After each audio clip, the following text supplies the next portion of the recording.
train. They've completely shut down. 400 metres to go.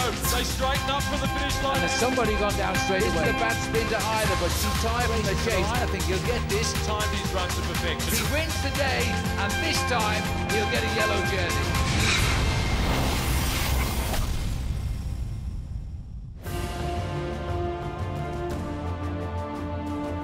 Today's stage will not progress. There is no immediate threat within this race region. We'll have to see. The emergency services, police and fire, have been diverted to other areas that are under threat across the state. Man makes plans and Mother Nature laughs. Under the direction of Victoria Police, the fourth and final stage of the Jayco Herald Sun Tour, which was to be held on the Mornington Peninsula, was cancelled due to emergency services resources being diverted to other areas. What was sure to be the Queen stage of the race and one big battle for the yellow jersey turned out to be an anticlimax. It was a fantastic bike race. I was looking forward to something special today, so it's extremely disappointing. It's not the way that we wanted to win the race, and it's a real shame for Simon, especially in such good form, and you know, maybe this will take away from his win a little bit, which is a real shame. I'd like to see these boys again one more time, you know, hitting it up, the Pro Tour stuff. However, we are a sport. Lives are much more important than what we wish to do. Yes, well, understandably, both the organisation and the riders disappointed. Of course, they wanted a big battle today to decide the final winner of this race. But I'm afraid the weather has got the better of them. You know, when we arrived here for the stage today, the wind was blowing, Scott, at about 75 kilometres an hour. There was already concern. Oh, it was extreme conditions here at the top of Arthur's Seat. And look, we will certainly miss out on what was going to be a spectacular stage, but we still get a worthy winner. Simon Clarke's performance on stage 2 into Bendigo over the top of Mount Alexander was certainly worthy of a victory in the Jayco Herald Sun Tour this year, but we just wanted that showdown on the last stage, which is not to be. No, we would have gone into this race with 3 riders locked very closely together with more than a minute's lead over the rest of the field.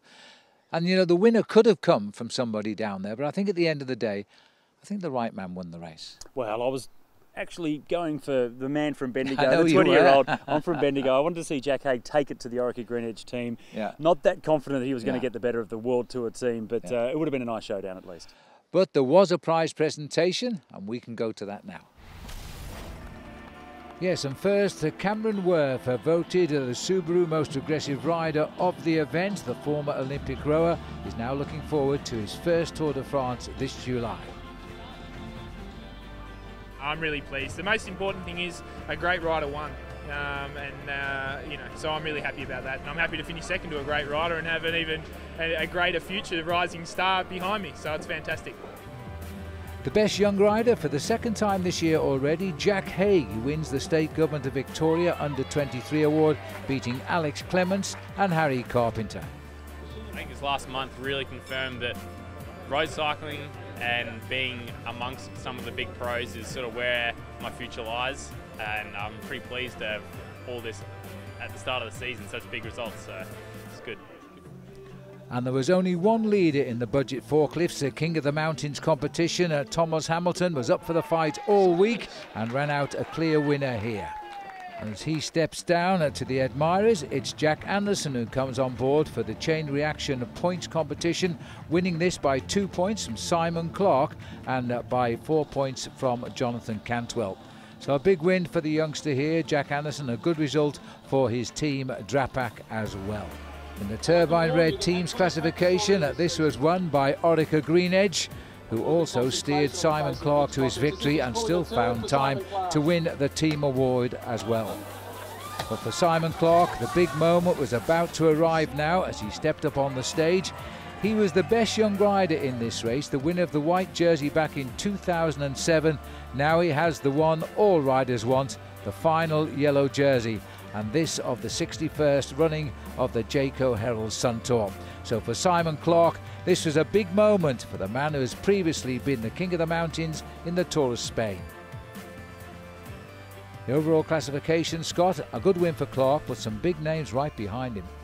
Well, Cameron Worth in second place, very humble to be second to a very worthy winner in Simon Clarke, and 2 previous winners in the top 10 as well, with Nathan Haas and Simon Gerrans on the leaders board as well. But this wonderful trophy here carrying names like Sir Bradley Wiggins, who afterwards went on to win the Tour de France. And for two of these riders, that will be their target in the month of July. And the loss of going across the finish line in that yellow jersey, anticlimactic?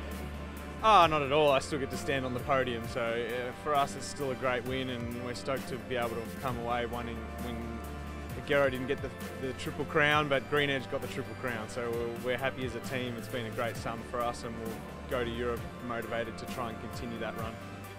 So Simon Clarke is the man who gets his name on the trophy for this year, but you know, he really is a worthy winner. Absolutely, Phil. Look, it's no surprise to see Simon Clarke go out as the overall winner here. He was 7th at the World Road Championships last year on what was a very difficult course, and he also won the King of the Mountains classification at the Tour of Spain a couple of years ago. So no disappointment to see Simon Clarke at the top. No, not at all. All right, well, what we're going to do, we're going to have a look back at how this race developed. It all began last Wednesday in the centre of the city of Melbourne, before one of the biggest crowds that's ever watched the stage of the Jayco Herald Sun Tour. It was a time trial over 2.5 kilometres, and as we join the action, the best time so far, Will Clarke from Drapac. Tom Scully, though, he's coming towards the finish now. He's nailed every corner out on course, and he's flying into the line. He screams down the bank of the Yarra River here, and I'll tell you, I can see the clock here. This is going to be close. I can also see the face of Will Clarke, who is staring at the clock. Hits the line. It's the best time by a fraction of a second. 3:1.81. Tom Scully goes top of the leaderboard with that. That was a real ride. And as twilight falls over the city, Tom Scully of New Zealand still sitting on best time, 3:1.81. What do you think Simon Clarke can do about that, Scott? Well, the Orica-GreenEDGE rider has really come into his own the last couple of seasons. 7th place at the World Road Championships at the end of last season. But today, it's more about just limiting his losses. It's only a short time trial, but he's a real contender for the overall classification. So if he can put in a good performance here, he'll still be in the mix later on. No, lost about 5 seconds, but watch this here. Simon Clarke going around this corner, right up against the barriers, almost hits the feet of them. Well, that will have cost him time. Let's see what Simon Clarke does here now as he comes up the home straight. Hits the line, only 8th best time, but hasn't conceded a lot of time. 3 minutes 5 seconds there for Simon Clarke. Oh, for a rider going for the overall classification, that is a good performance by Simon Clarke.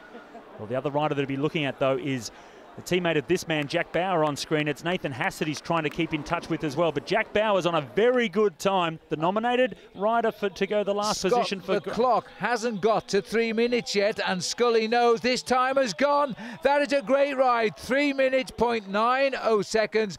Jack Bauer has pipped Tom Scully. Can you believe that? This is the man of the moment. He's got yellow. So it was Jack Bauer from New Zealand, the second to last rider to start, who had brought the curtain down on a memorable night in Melbourne.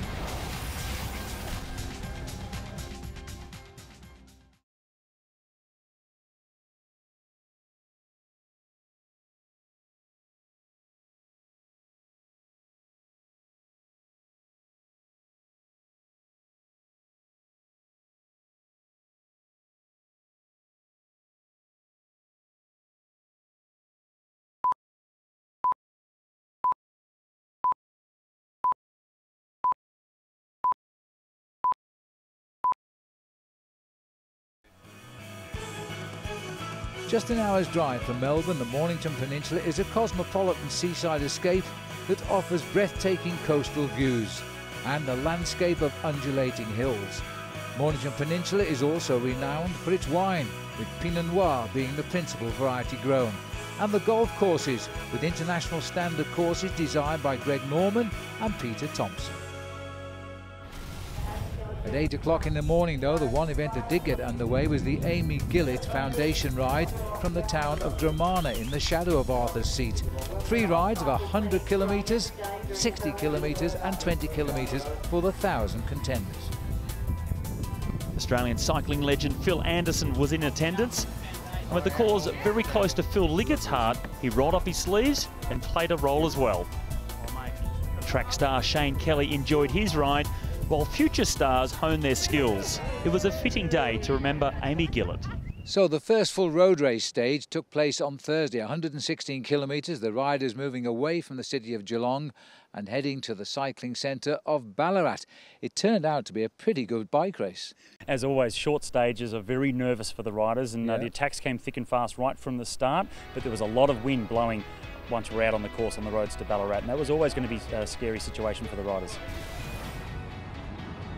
Now the thing is, today there's small bonuses for the first 3 riders over the line, and Bauer knows the winner is likely to be the next leader of the race because he would get a 10-second win bonus. Clarke has gone again. Well, you can't hold him back. He's on good form. He wants to show it to everyone. Will Clarke, such a strong rider. Now, if you look back at the main field though, Phil, the yellow jersey was sitting in second position. I think he's actually trying to set up the finish now for Nathan Haas and Stil van Hoff. It would make sense because they didn't concede much time to him in the prologue, and it could be a smooth move just to change the jersey and keep it within the team. Well, Clarke has made a brave and bold move here for Drapac, but they're closing in on him, and now it's a very, very fast downhill. Then they make this sweeping corner here now.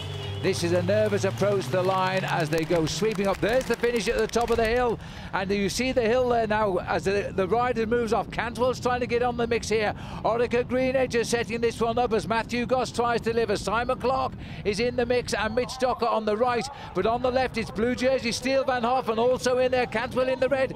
There's a bit of bumping and barging in there, but coming up to line is Haas on the right. Nathan Haas has produced the finish of his life, and that was not to be expected. Just take a look at this. The winner coming on the right here. Nathan Haas gets the bonus, and with it he will get the race lead as well. Back at the Jayco Herald Sun Tour and back at the top of the table. How does it feel? This is the race where it all started for me, and to come back to the race and not be back in yellow, but today is actually a bigger day for me than just taking yellow. It's my first win as a professional with Team Gun, so it's a big day for me. Well, there's no doubt who the happiest man was in Sturt Street in Ballarat. It was Nathan Haas. He was back on top in yellow and a stage winner as well. Now, there are always men bigger than life on the world circuit, and one of those works for the Orica-GreenEDGE team. He's their media man. His name is Dan Jones, and here's more on him. We are the fastest time by under 1 second.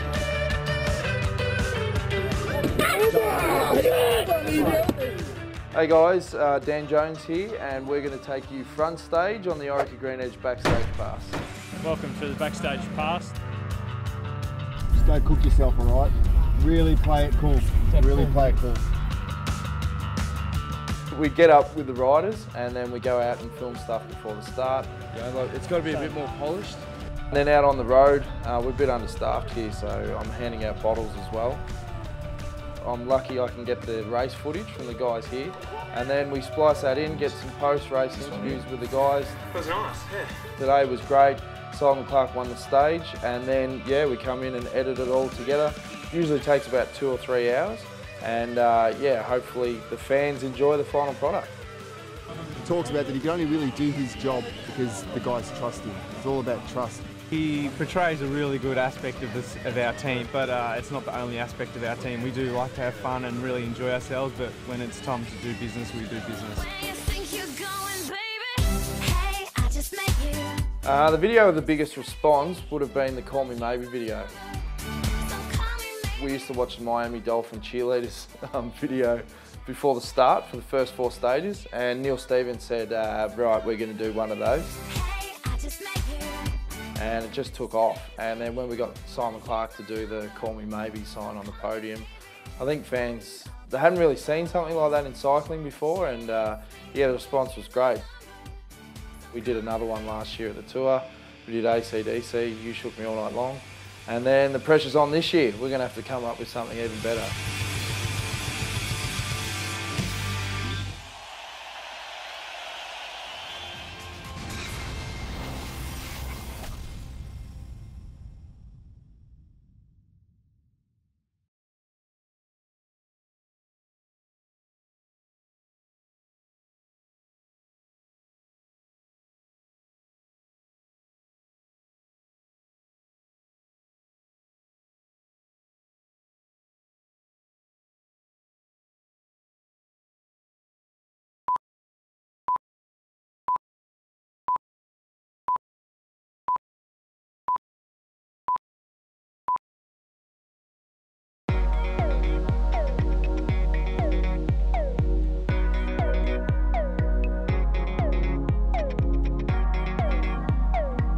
Well, the high winds hitting the top of Arthur's Seat on the Mornington Peninsula causing the cancellation of the Jayco Herald Sun Tour.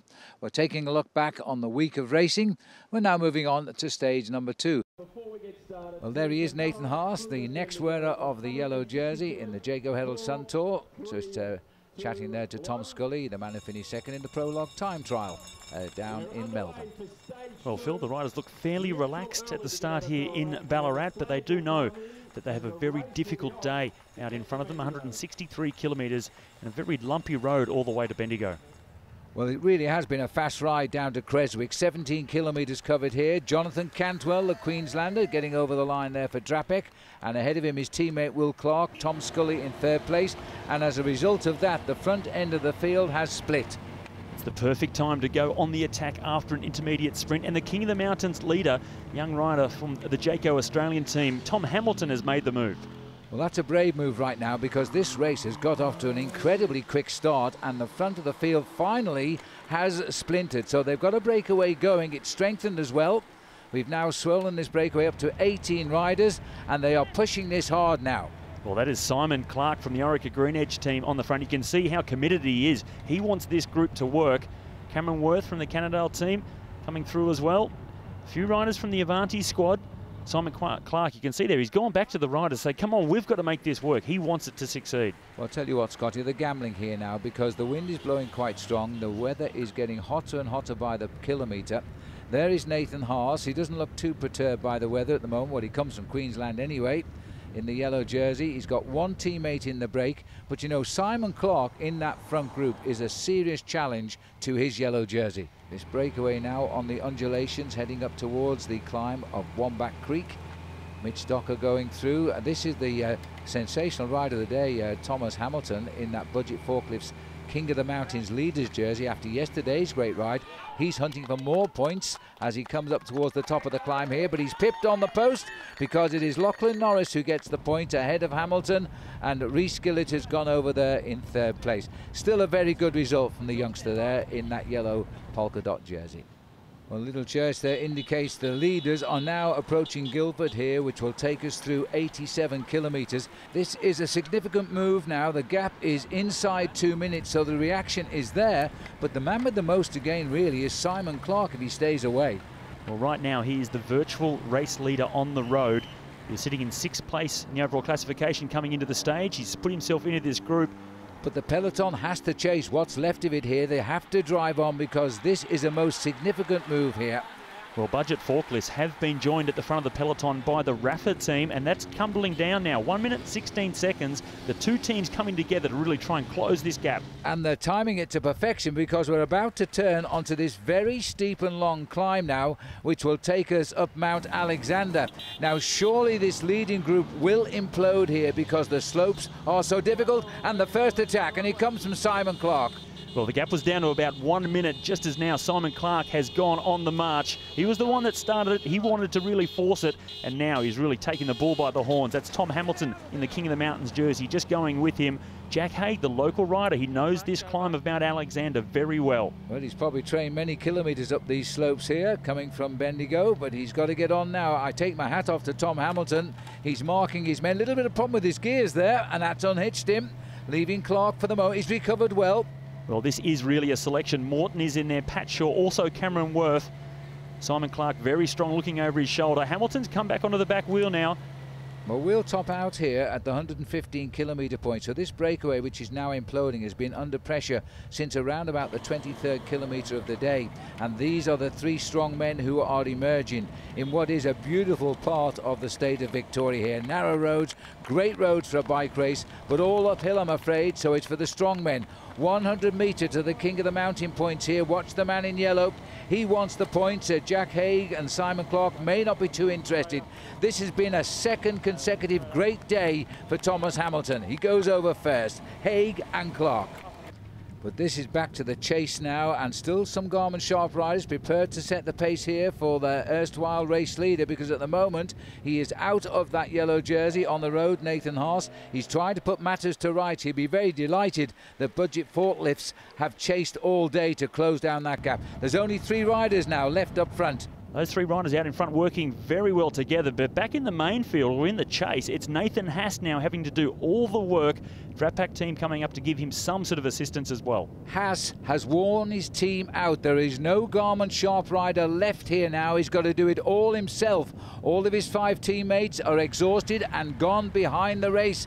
These 3 riders are speeding. They still have a gap of around 1 minute and 10 seconds over that Haas group. But this is the last corner. The 3 riders will survive to sprint for the win. Well, if you've got good eyesight, you'll see the finishing barrier up there, and it's Simon Clarke who's got the lead as he comes up towards the finishing line. Big crowd in Bendigo underneath the Shamrock Hotel. Simon Clarke gets the win. Cameron Worth is second, and Jack Haig, the local boy, comes over in 3rd place. And that surely has given Clarke the next yellow jersey, because the clock is ticking on. And look at this, finishing off the sprint, none other than the champ, Simon Gerrans.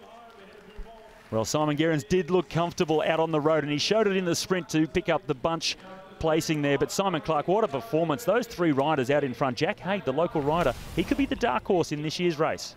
And that's a great win for Simon Clarke as he comes over the line. Let's hear what he's got to say. Look, that was a very hard day out there. We had to just try and give it to Garmin. Like yesterday, Hassie was just so strong. Cam Meyer and I tried to kind of 1-2 him, and he was just all over us, and then he beat us all in the sprint. So we really had to, go out on the front foot and try and put them on the back foot, and we managed to do that. So that was a great ride by those 3 riders, because at last there was now a measurable time gap over the rest of the field, more than a minute. Simon Clarke was in the yellow jersey, and now they were moving on to the next stage, which was quite a long one at 156 kilometres. The talking point was the weather as we headed to Nagambie. At the start here, it is all of the Orica-GreenEDGE team on the front. They are the turbine team leaders in this competition, and their owner, Jerry Ryan, of course, also owns the team as well as the winery. And I think we expected this, Scott, a great attack from the gun here. So we're just about 12 kilometres now from the finish, and there's been a crash here as we approach Mitchelton Winery, and Bettiol is on the floor on the right. We've got Steele Van Hoff on the far side, Neil van der Ploeg in an upside down position, and I think we've got Glenn O'Shea in the white just off our camera. That is Glenn O'Shea standing up, trying to untangle all of the bikes here.